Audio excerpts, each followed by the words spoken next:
ACB దాడులు అంటే ఒక 2 రోజులు మాట్లాడుకుంటాం, 3 రోజులు మాట్లాడుకుంటాం, తర్వాత ఆ ఇష్యూ అనేది కొంచెం స్లో డౌన్ అవుతూ ఉంటుంది. కానీ ఇక్కడ చూసుకుంటే మనం డిఎస్పీ భీమిరెడ్డి ఇష్యూ మాత్రం అటు చూసుకుంటే ఇటు ప్రభుత్వ వర్గాల్లో గానీ, పోలీస్ శాఖలో గానీ, రాజకీయాల్లో గానీ చాలా బలంగా వినిపిస్తుంది ఇప్పుడు. సో ఎలా చూడొచ్చు అంటారు సార్ ఇష్యూని? రైట్, అంటే ఇప్పుడు డిఎస్పీ భీమిరెడ్డి వ్యవహారం చూస్తే దాదాపు 400 కోట్ల వరకు ఆస్తులు బయటపడుతున్నాయని అంటున్నారు. అలాగే కర్ణాటకలో ఒక 45 ఎకరాల భూమి ఉంది. అయితే అది భీమిరెడ్డిది కాదు, ఎవరో బినామీ, దీని వెనక ఎవరో ఒక బిగ్ హ్యాండ్ ఉన్నారు, ఒక బిగ్ పొలిటీషియన్ ఉన్నారన్న అంశాన్ని ఇప్పుడు తెర ముందుకు వస్తుంది. ఇక్కడ ఏంటంటే ఒకటి, అవినీతికి పాల్పడుతున్న అధికారులు ఈ మధ్య కాలంలో ఏసీబీకి దొరికిన వాళ్ళందరూ కూడా నోట్ల కట్టలుగా బయటపడుతున్నాయి. బంగారు ఆభరణాలు, భూములు, ల్యాండ్స్, అసలు అవి చూస్తే ఎంత ఘోరంగా తినేస్తున్నారు, ఎంత ఘోరంగా దోచేస్తున్నారు.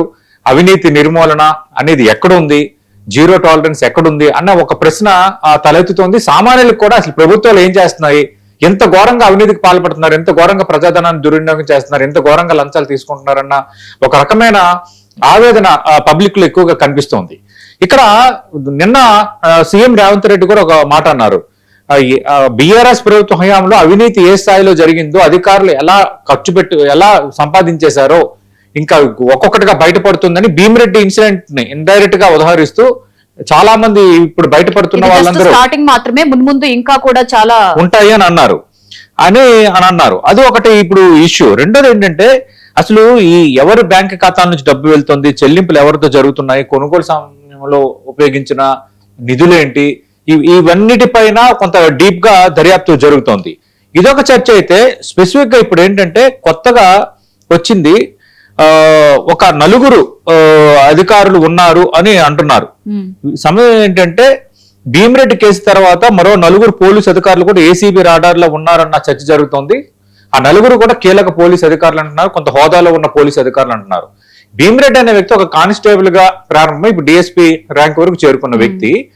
అలాగా మరో 4 అధికారులు ఉన్నారు అంటున్నారు, ఏసీబీ రాడార్ లో ఉన్నారని. ఇప్పుడు ఆ 4 బయటపడితే ఏంటి అంటే ఈ స్థాయిలో అవినీతి ఉందా, పోలీస్ శాఖలో కూడా ఈ స్థాయిలో అవినీతి ఉందా, మరి వాళ్ళపై శాఖాపరమైన చర్యలు ఎలా ఉంటాయి, రెండోది వీళ్ళు వెనక ఎవరు అన్నది ఇప్పుడు పెద్ద క్వశ్చన్. ఎవరో ఉన్నారు అన్నది ఇప్పుడు రేవంత్ రెడ్డి ప్రస్తావిస్తోంది. కానీ ఇప్పుడు రేవంత్ రెడ్డి ప్రస్తావిస్తున్నారు కరెక్టే, కానీ ఆ ఉన్న వాళ్ళు కాంగ్రెస్ నాయకులైతే అంటే నేను ఎందుకు ఈ మాట అంటున్నానంటే, ఇప్పుడు అవినీతికి ప్రోత్సహించడంలో, ఇలాంటి అధికారులను కాపాడటంలో కొందరు రాజకీయ నేతలు ఉన్నారు. ఆ రాజకీయ నేతలకి పార్టీకి సంబంధాలు లేవు. అంటే దాని అర్థం ఏంటంటే వాళ్ళు కాంగ్రెస్ కావచ్చు, బీఆర్ఎస్ కావచ్చు, బీజేపీ కావచ్చు, ఏ పార్టీ అయినా కావచ్చు. ఇట్లాగ ఏంటంటే కొందరు అధికారులు కొందరిని కొమ్ము కాస్తారు, కొందరు నేతలు కొందరు అధికారులు కొమ్ము కాస్తారు. అలాంటి వాళ్ళే ఈ విచ్చలవిడిగా ఇలాంటి చర్యలకి పాల్పడతారు. ఇప్పుడు భీమిరెడ్డి వ్యవహారం ఉంది. భీమిరెడ్డి వ్యవహారంలో కర్ణాటకలో 45 ఎకరాల భూముల వ్యవహారం ఇప్పుడు తెర ముందుకు వచ్చింది. ఏసీబీ ఇన్వెస్టిగేషన్ చేస్తే దేవనహల్లి వద్ద 1 ఎకరం వాణిజ్య భూమి ఉంది, బెంగళూరు పరిసరాలు 6 ఎకరాలు ఉన్నాయి, మంగళూరులో 38 ఎకరాలు ఉన్నాయి, మొత్తం 45 ఎకరాల భూములు భీమిరెడ్డి బినామీల పేర్లు ఉన్నట్టుగా చెప్తున్నారు. అంటే భీమిరెడ్డి నిజంగా సంపాదిస్తే ఎంత అవినీతికి పడగలెత్తాడో మనకు అర్థం అవుతుంది. లేదు, ఇప్పుడు ఏసీబీ ఏమంటుంది, భీమిరెడ్డి సంపాదించుకున్నవి, భీమిరెడ్డికి అక్రమంగా తీసుకున్నవి, ఇవన్నీ దాదాపు వివరాలు బయటకు వచ్చేసాయి, లింకులన్నీ మేము మొత్తం శోధిస్తున్నాము. కానీ 45 ఎకరాలు అనేది భీమిరెడ్డికి సంబంధం ఉందా, ఇది భీమిరెడ్డిది కాదు, భీమిరెడ్డి బినామీ పేర్లో ఉంది. బట్ భీమిరెడ్డి బినామీ పేర్ల మీద ఉన్నా కూడా భీమిరెడ్డి కూడా బినామీ పేర్ల మీద ఏర్పాటు చేయడానికి భీమిరెడ్డికి ఒక లీడర్ డైరెక్షన్ ఉంది అన్నది ఇప్పుడు జరుగుతున్న చర్చ. నిజంగా అది ఉందా? ఆ రేవంత్ రెడ్డి అన్నట్టుగా బీఆర్ఎస్ వస్తూ ఉంటే బయట పెట్టమనండి ఓపెన్ గా. అంటే ఇప్పుడు అధికారుల అవినీతి అంటే ఇప్పుడు బీఆర్ఎస్ హయాంలో చాలా మంది అధికారుల అవినీతి బయటపడింది, ఇప్పుడు కాంగ్రెస్ హయాంలో బయటపడుతోంది. నేనేమంటానంటే ఇక్కడ ఏ ప్రభుత్వం ఉంది, ఏ ప్రభుత్వం లేదనేది ఇప్పుడు అది అప్రస్తుతం అయిపోయిందండి.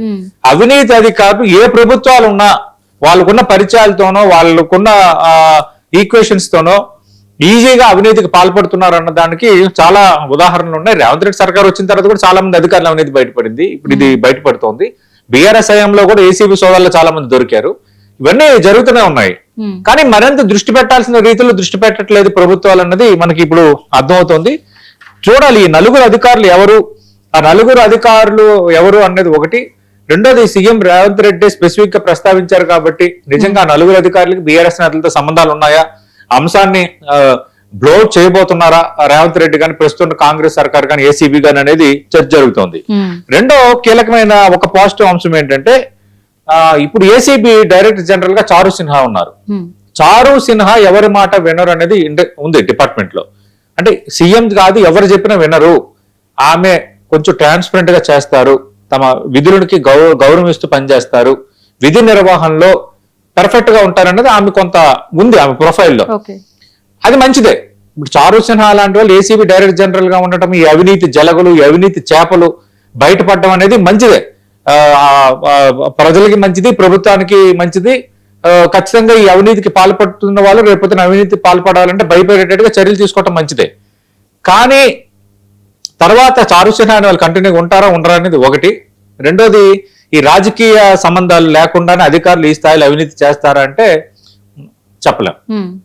అందుకు ఇది మాత్రం ఒక చెంపపెట్టు లాంటిది. ఈ మధ్యకాలంలో మనం చూసాం, ఎవరు అవినీతి కేసుల్లో బయటపడుతున్న 200 కోట్లు 300 కోట్లు 400 కోట్లు స్థలాలు, భూములు, ల్యాండ్స్. అది కొందరు ఐఏఎస్ అధికారులపై కూడా విపరీతమైన ఆరోపణలు వచ్చాయి కదా. 5,000 ఎకరాలు ఎక్కడో వాళ్ళు అవినీతిలో భాగంగా వాళ్ళ పేరున బినాల పేరు మీద రాయించుకున్నారని.